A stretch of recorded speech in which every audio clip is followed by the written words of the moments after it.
basically just about like being more casual about our desires, about our relationships, that not everything is like this whole end all be all. Like, you know, you meet somebody, you're attracted, oh my God, like now we're gonna be together.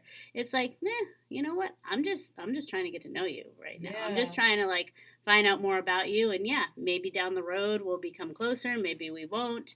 But like, let's just have a conversation. Sagittarius. I have a Sagittarius rising. Yeah, you do. Yeah, you do. Oh. Yeah, you do. Yeah, like, I feel real sane right now. I can rub my chest. Yeah. Well, Yeah. I'm a Gemini, but Anyway, anyway. it makes sense. Yes. It makes sense. And here we are with the twins. Here we are. Yep. Right. Yeah. Ooh. Yeah. Yes.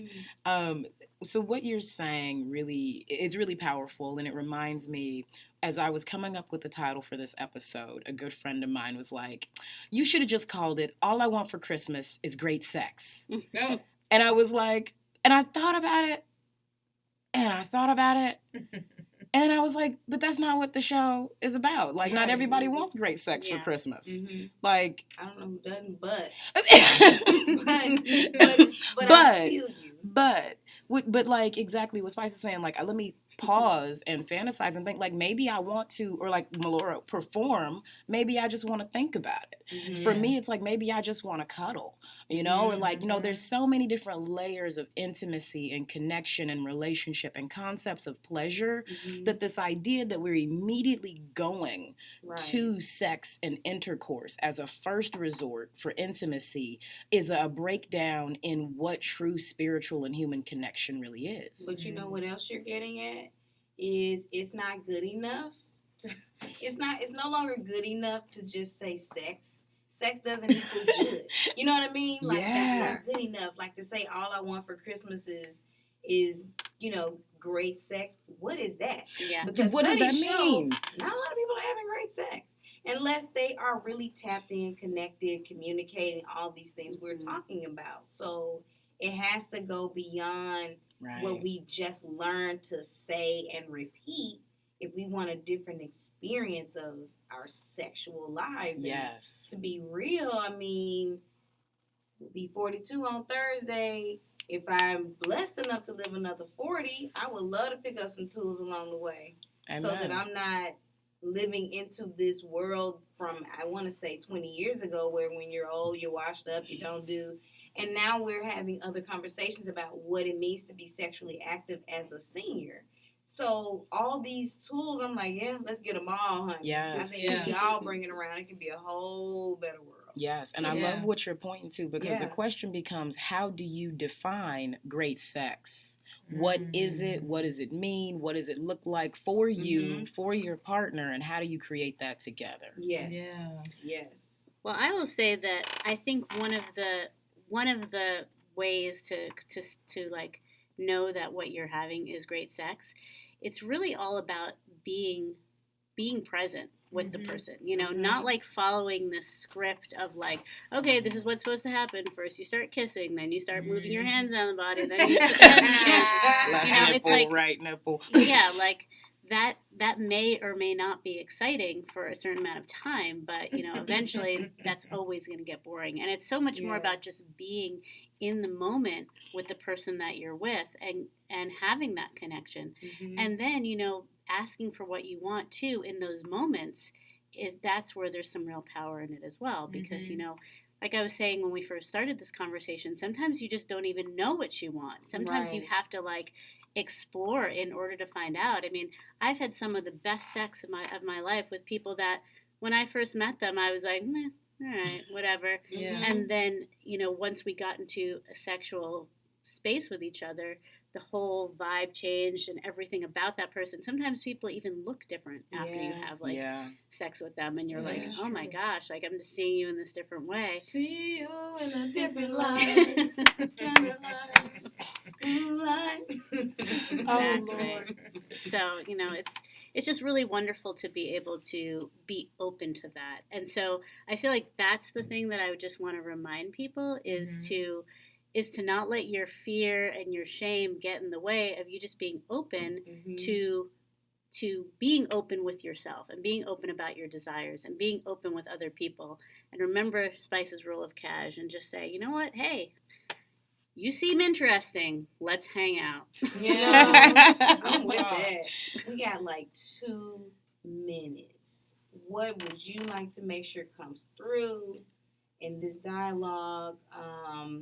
And then I would love to have a part 2 of this because I think this is a current we should keep flowing in order to get to all the other things that we want to in the ItCast conversations. Because I think the more people are becoming open internally, we can unpack so much more. Absolutely, absolutely. So definitely want to say thank you for having us here, and we will get that next episode and the part 2 of this worked out. Yeah. And Spyce, please tell the listeners where they can find your work and what your services are, just to give us a taste. Sure. Well, as we said before, I am a love empowerment coach specifically for strong women. So I work with women to look at and change their patterns in love to have healthy and sustainable relationships. I also work now with men as well to help them in the same way, because whether you're a man or a woman or whatever gender you identify as, everybody has things that they've been taught, and everybody has patterns that they live by that are probably not serving them that well. So that's how I help people. And I also work with couples to help them navigate all of those things as well. The best way to reach me is on my website, which is lovecleansing.com. And I'm also on social media, Spicy Spyce everywhere.